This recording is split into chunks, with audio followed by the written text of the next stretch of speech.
It's been the toughest period yet for the family of 19-year-old Danshuvar Gilmore, one of the two student pilots killed in the November 10 plane crash in Greenwich Town, St. Andrew. Danshuvar, as everybody would have known by now, was a special child. A child whose name was coined long before he was born, because we thought the first child was going to be a boy. And as a result of that, his father coined the name. Weeks after the tragic loss, his mother, Singh-Gilmore, walks around her Discovery Bay house a broken woman. But she is trying to console herself with the conviction that Danshuvar Gilmore died doing what he loved.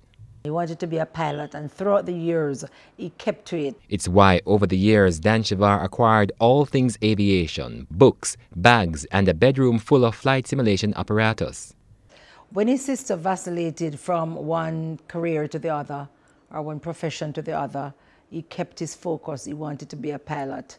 He lived overseas for a while, and they had difficulty with him at Piper High because some of the subjects that they gave him were not preparing him for aviation, and so they had difficulty having him settled in classes. But Singh-Gilmore said her son would light up when she took him from Discovery Bay to Kingston and drive past the Tinsonpen Aerodrome, and he always made a pledge to her.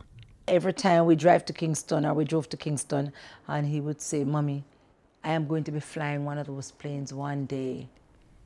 At the end of ground school at the Caribbean Aviation Training Center last December, Singh-Gilmore said her son returned excellent grades, but that did not erase her fear about the aviation career.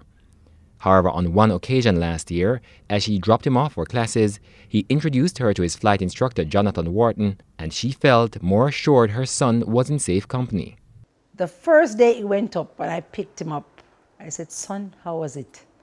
And he said, "Yes, yes, Mommy, yes." That's what his expression. His eyes lit up. He said, "Mommy, it's cool up there, Mommy. It's just nice and cool." And he was telling me where he went and what he saw and whatever. And I said to him, "Son, how did you feel going up for the first time? Were you dizzy?" He said, "Just a little for a short moment, because we had to turn. We had to elevate. We went towards the mountains. But I got over it quickly, Mommy. It was real cool." And I think he said, "I can't wait to go back tomorrow." That was how excited he was. But almost a year later, the fear re-emerged, and on November 9, a day before the tragedy struck, Singh-Gilmore recalls driving along the highway into Kingston, again trying to convince her son not to pursue a career in aviation. He turned to me and said, "Mommy, let me die doing what I like." And I stopped talking. That was so profound. I stopped talking. I said to myself, nothing is going to convince this boy against going into what he wants to go into. In complete irony, just hours before the crash, while en route to the flight school, Singh-Gilmore said for the first time ever, Danshuvar told her he never felt like flying that day. I said, "Son, the reason why we're here in Kingston today is for you to fly. So you fly only when we get here, and you have to cover at least 40 hours. So might as well you just go and fly. If you go there and it's raining or the wind is very high, tell captain that you're not flying." That would be his last flight. At 14 past 2, my phone rang. It was turned upside down. So I flipped it over and said, "Yes, this must be him." A young pilot, but she works there. She said to me, "This is so-and-so calling from Caribbean Aviation Training Center." She was very, very calm, very composed in her tone. And then she said to me, Danshuvar went flying today and he had an accident." So the better of the worst situation crossed my thoughts. I said, maybe he skidded off the runway and they had to rush him to the hospital.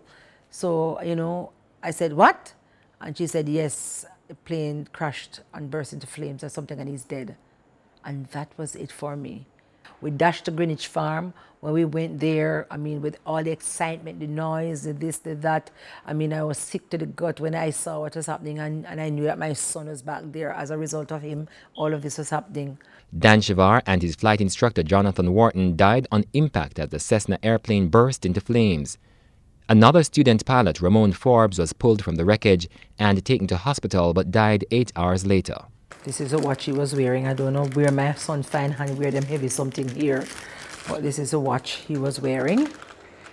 And I haven't cleaned it or anything. It's burnt off his hand. This is Danshuvar's US driver's license. Here, partially burned.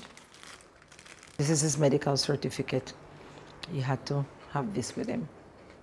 And Singh-Gilmore says she is not ruling out the possibility of taking action against the flight school. If the reports come back and there are gaps, unanswered questions, gray areas, I am still going to have to move forward to make sure that justice is served. Because I'm not going to sit back and let them just impose a report on me and say, this is what happened. We have lost our children. Because we very well know that in Jamaica, people are friends, people know people, and people will cover up. Damian Mitchell for the Gleaner Online.